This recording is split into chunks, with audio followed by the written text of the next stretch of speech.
우리 기독교인들이 가진 신앙, 우리의 믿음의 내용은 여러 가지가 있습니다. 하나님의 창조하심을 믿고 역사의 주관자 되심을 믿고 또 예수께서 하나님의 아들로서 이 땅에 오심을 믿습니다. 또 십자가에서 우리 죄를 위해서 죽으심을 믿고 3일 만에 부활하심을 믿고 하나님 곁에 가셨다가 다시 우리를 부르러 오실 것을 믿고 성령이 임하심을 믿고 종말 후에 하나님의 새로운 세상을 열어 가시는 것을 믿게 됩니다. 그 여러 가지 신앙의 내용 중에서 기독교의 중심이 되는 것은 예수 그리스도에 대한 신앙입니다. 기독교라는 이름 자체가 그리스도교라는 의미를 담고 있기 때문입니다. 그 중에서도 가장 중요한 신앙은 무엇이냐고 묻는다면 저는 부활신앙이라고 대답합니다. 하나님의 아들이 이 땅에 오신 성육신의 놀라운 사건이 있습니다. 그분이 십자가에 달리신 놀라운 희생의 사건이 있습니다. 그러나 그 십자가의 죽음을 이기셔 부활의 모범이 되신 사건이야말로 우리 믿음에 있어서 가장 큰 의미가 있는 사건이기 때문입니다. 보통은 우리가 부활절 외에는 예수님의 부활에 대해서 깊이 다룰 기회가 많지 않은데 이 교제를 통해서 보면서 부활의 내용을 여러 번에 걸쳐 천천히 차분하게 다룰 수 있어서 참 좋은 기회라고 할 수 있습니다. 우리는 지난 2번의 시간을 통해서 빈 무덤 앞에 여인들의 이야기, 그리고 그 소식을 들었음에도 불구하고 믿지 못하고 고향으로 떠나던 두 제자의 이야기를 공부했습니다. 그들이 모두 부활하신 예수님을 만났습니다. 그리고 예수님께서 잡히시기 전날 밤 마지막 만찬을 함께 했었던 그 집에 모두가 모여들었습니다. 그렇게 모인 저녁의 일을 요한이 계속해서 기록합니다. 아침에 무덤에 다녀왔던 여인들의 목격담이 있었죠. 베드로가 달려가서 무덤이 비었다는 것을 확인하기도 했습니다.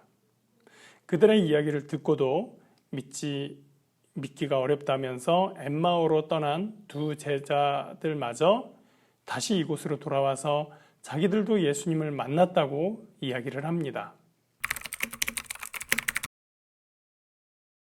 그들의 이야기를 들은 제자들은 혼란스러웠습니다. 두려웠습니다. 이게 도대체 무슨 상황인지 판단이 서질 않았습니다. 제자들이 모여 웅성웅성하며 혼란스러워할 그때 상상도 못할 일이 펼쳐졌습니다.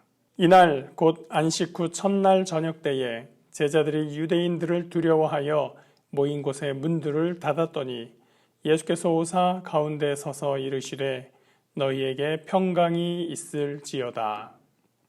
요한복음의 표현을 우리가 제3자의 눈으로 보면 아주 재밌습니다. 제자들이 문을 꽁꽁 닫는 모습을 생각해 보세요. 그들은 유대인들을 두려워하여 모인 곳의 문들을 닫았다고 합니다. 왜 유대인들을 두려워했을까요? 제자들이 두려워했던 것은 무엇이었을까요? 유대인들은 엊그제 자기들의 스승을 죽였습니다. 자신들도 예수의 추종자라는 이유로 붙잡혀서 자칫 고문당하고 채찍질당하고 또 십자가에 죽을지도 모릅니다. 그런 불안감에 일단 문부터 걸어 잠궜습니다. 그런데 사실 그 옛날 잠금 장치가 얼마나 견고할까를 생각해 보면 이 사람들, 제자들을 잡겠다고 몰려온다면 성문도 아니고 나무로 된 문 하나쯤 가볍게 부수고 쳐들어오는 거 일도 아니었을 것 같지 않습니까? 그러다가 엠마오로 가던 제자들이 돌아와서 문을 쾅쾅쾅 두드리면서 열어달라고 했을 때도 그 안에서는 마구 소동이 일어났을지 모릅니다. 어라, 이거 누구지? 우리 잡으러 온 거 아니야? 또 베드로한테도 뭐라고 했을 수 있어요. 베드로, 너 아침에 무덤에 갔다 올 때 미행당했었던 거 아니야? 이러면서 시끌벅적 요란하게 수선을 떨지 않았을까 생각해 봅니다. 그러다가 바깥에 있는 사람들이 아침에 떠난 두 제자였다는 걸 알고 안도의 한숨을 쉬었을 겁니다. 그렇게 어두컴컴한 저녁 시간이 되었을 때 당연히 문은 더욱 꽁꽁 걸어 잠궈두었는데 문도 열어준 적이 없는데 그들 사이에 새로운 누군가가 서서 인사말을 건넵니다. 샬롬, 우리 성경에 너희에게 평강이 있을지어다 라고 번역한 말은 아마도 히브리어로 인사하는 말인 샬롬이었을 것입니다. 제가 우리말 인사하고 매우 유사하다고 말하고 있는 그 인사말인데요. 우리말로 안녕하세요, 높임말로 하면 그렇죠. 낮춤말로 인사하면 안녕들 하셨나? 잘 지내고 있었어? 이 말과 너무나 유사한 샬롬, 너희에게 평강이 있을지어다 라는 인사말입니다. 어릴 때 어느 분에게 안녕하세요 하고 인사했었는데 그쪽에서 아니 안녕 못하다 하셔서 무척 당황했었던 적이 있습니다.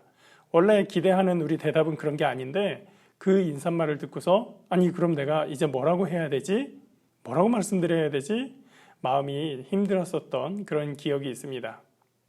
지금 예수님의 인사말을 들은 제자들의 심정이 그러지 않았을까 싶어요. 아니 진짜로 예수님이야? 샬롬이라고? 지금 우리가 샬롬하게 생겼어?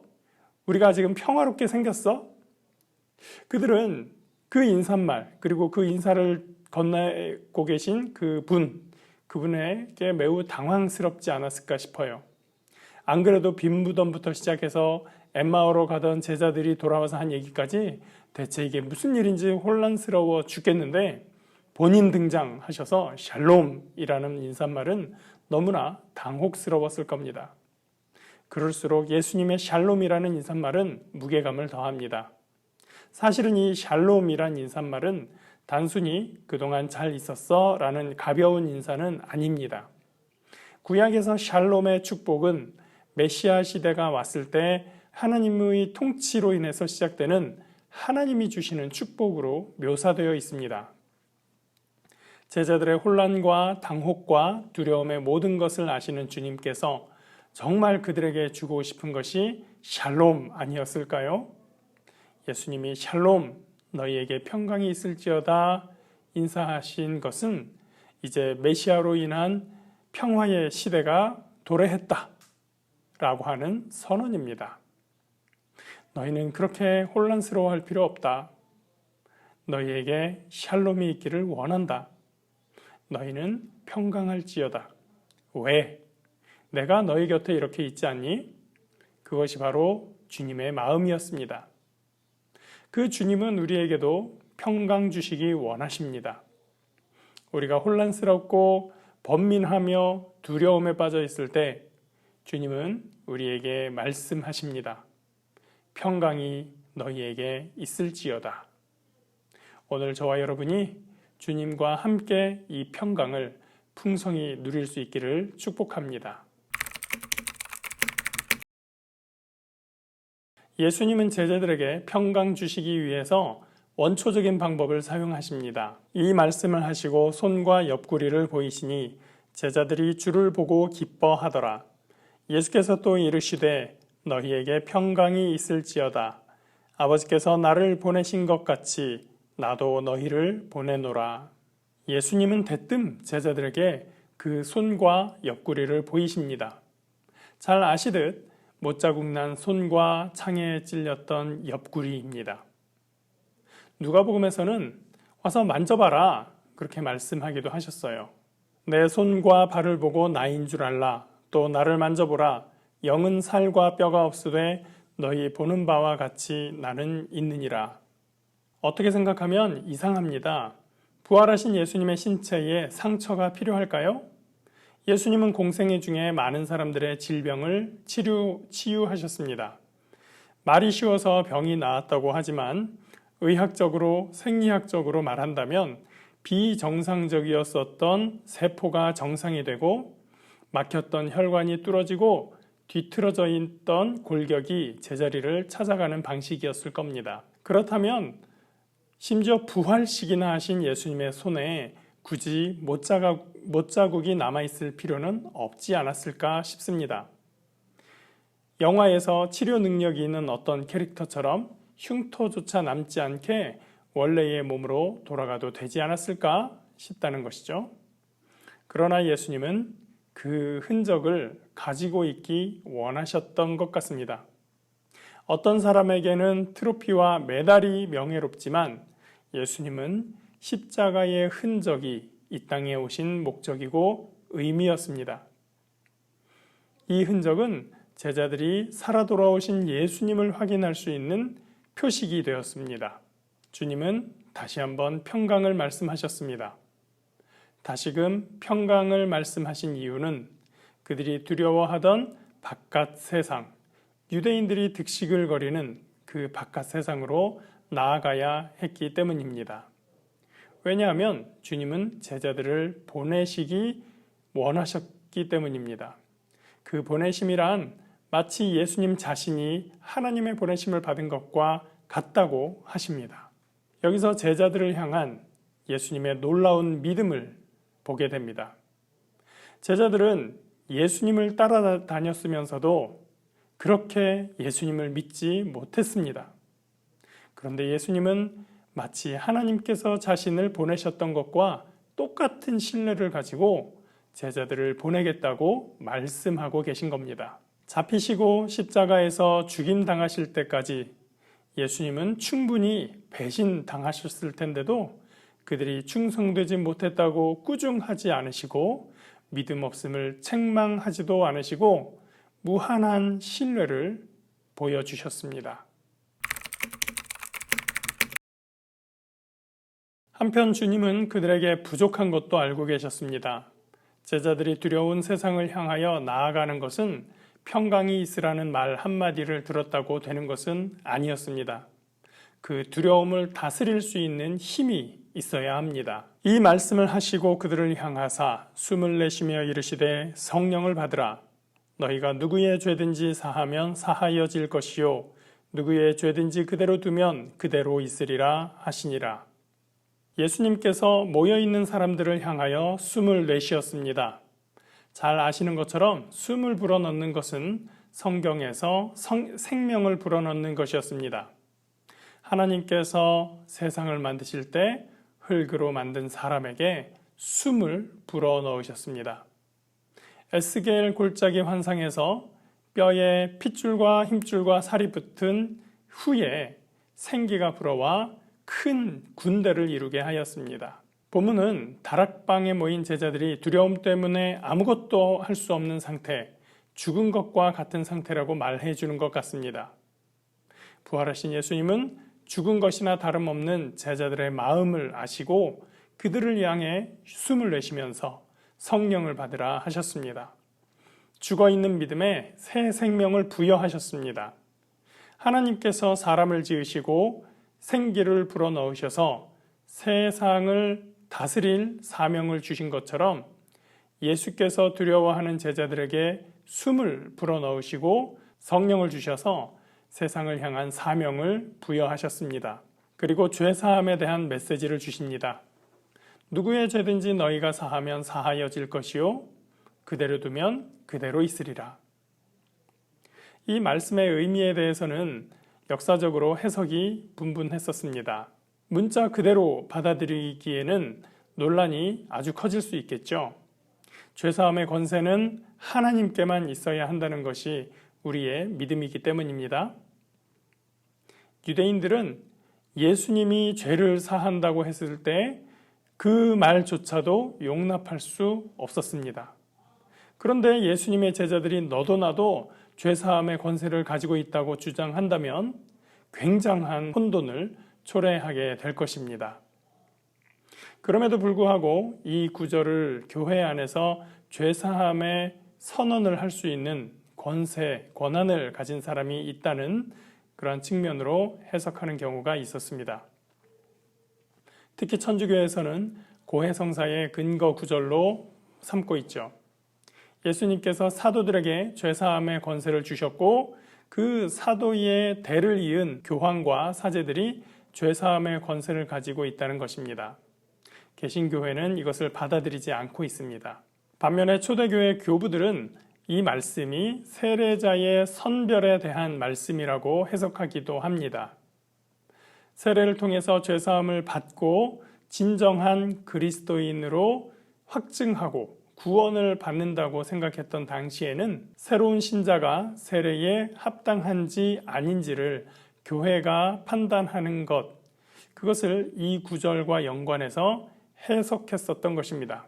세례를 받지 못하는 사람은 죄사함을 받지 못하는 것으로 여겨지기 때문에 교회가 세례 대상자를 판별하는 것을 보면 교회가 죄사함을 결정하는 것처럼 보일 수도 있었던 것이죠. 한편 우리가 공부하고 있는 교재에서는 우리가 죄사함의 복음에 대해 선포하는 것, 그것을 이 구절의 의미로 해설을 합니다. 복음을 듣고 믿으면 죄사함을 받으나 복음을 거부하고 믿지 않으면 죄사함을 받지 못한다고 선포한다는 것이죠. 또는 이 말씀을 복음을 전할 때 나타나는 결과로서 해석하기도 합니다. 제자들이 복음을 전할 때 성령의 역사를 수용하는 사람들은 믿고 죄사함을 받으나 성령을 거부하고 회방하는 사람들도 있습니다. 그들은 죄사함을 받지 못하는 결과를 얻게 된다는 것이죠. 이렇게 다양한 해석들이 제시되는 가운데 공통적인 의미를 찾을 수 있는데, 복음을 받아들이면 죄사함을 받고 복음을 거부하면 죄사함을 얻지 못한다는 것입니다. 우리는 그 복음을 증거하도록 보내심을 받는 것이고, 두려운 세상을 향해 성령의 능력과 동행하심을 힘입어 나아갈 수 있는 것입니다. 요한복음의 첫 장에서 우리는 사명자, 즉 하나님께로부터 보내심을 받은 한 사람을 만났습니다. 그는 세례 요한으로 빛에 대하여 증언하러 온 증인입니다. 이제 그 일은 예수님을 따르는 모든 사람에게 주어졌습니다. 성령님의 권능으로 우리는 세상을 향해 죄사함의 메시지를 선포해야 합니다. 복음서마다 예수님의 부활을 다루는 장면에서 강조되고 있는 것은 예수 부활의 소식을 전하고 죄사함의 복음을 증거하는 사명입니다. 그러기 위해 필요한 것은 우리의 확실한 믿음이며 또한 성령의 함께하심입니다. 저와 여러분이 성령으로 충만한 가운데 두려움 없이 담대함으로 복음을 전하며 예수 그리스도의 구원의 소식을 증거할 수 있기를 주님의 이름으로 축원합니다. 기도하겠습니다. 사랑의 하나님, 감사합니다. 주님께서 그 십자가의 흔적을 가지고 제자들에게 나타내 보이셨습니다. 그들에게 믿음을 확증하시고 이제 하나님께서 주님을 보내신 것처럼 주께서 너희를 보내신다고 그들에게 신뢰의 말씀을 해주셨습니다.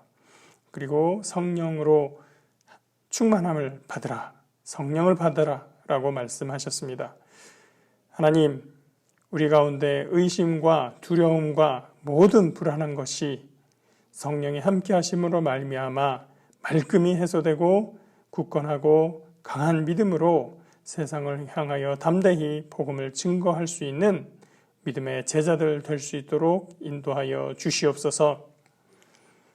주님께서 그 제자들을 사랑하여 주시고 믿어 주셨었던 것처럼, 그래서 그들에게 성령을 부어주셨던 것처럼 이제 우리가 그 능력을 힘입어서 참된 복음의 증인이 될 수 있도록 우리 가운데 임하여 주시옵소서. 함께 하시는 주님께 감사드리며 예수 그리스도의 이름으로 기도합니다. 아멘.